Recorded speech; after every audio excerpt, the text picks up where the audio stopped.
I read the book and then went to see my girlfriend who had a cold, started to cough and sneeze.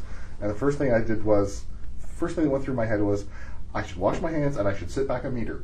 And it would just have popped in my head right away because I'd just been reading the book. So it did get me a little bit paranoid.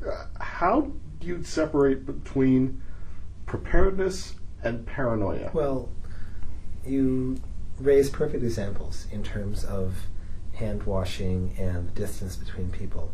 On one hand, these are very useful, practical strategies because they're things that are simple for people to do in their everyday lives. On the other hand, it can start to occupy a mental space which was previously not occupied. And what we think in general is that the issue of seasonal influenza as well as the issue of pandemic influenza are issues that need to be understood in a broad context, which is what we seek to lay out in the book.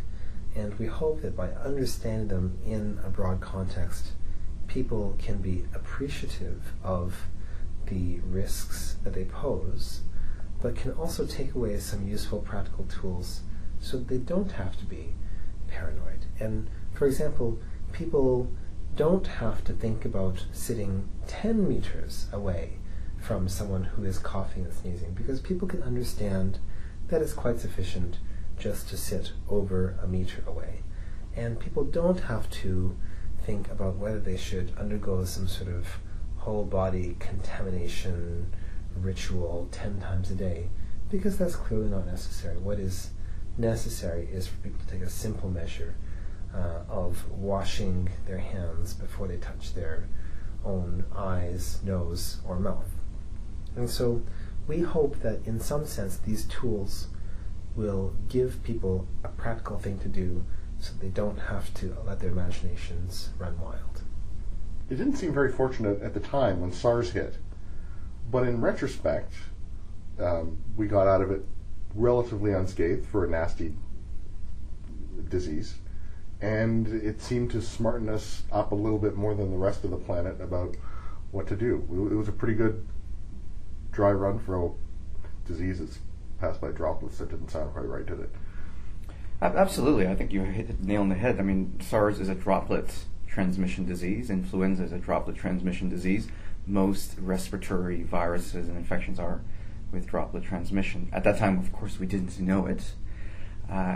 It was, in retrospect, a good dry run. Fortunately, it didn't kill as many people as a pandemic can, and it smartened us up to think about the fact that we haven't conquered infectious disease. We have lots of medicines, but infectious disease, they're plentiful, they mutate, they change, they thrive, and that we need to go back to basics in order to try to mitigate outbreaks of respiratory infections and other infectious diseases, such as in our hospitals today. When you go into a hospital now compared to 5 years ago, if you're coughing and you have a fever, the first thing the registration nurse or clerk will say, please put on a mask, because we don't want you to infect the person who has just broken a leg next to you.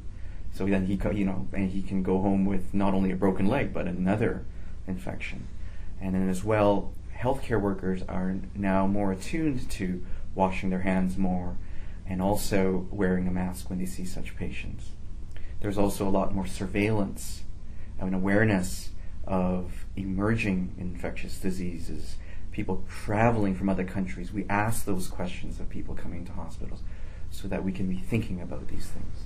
It's a really good book, very well written, and by the time I finished the book, I wasn't scared. I felt okay. I think there are some parts that were to illustrate the fear. We didn't want to just say, "Well, don't worry about it," and something to think about. The book is The Flu Pandemic and You, a Canadian guide. I've been speaking with authors Drs. Vincent Lamb and Colin Lee, and The Flu Pandemic and You, published by Doubleday Canada.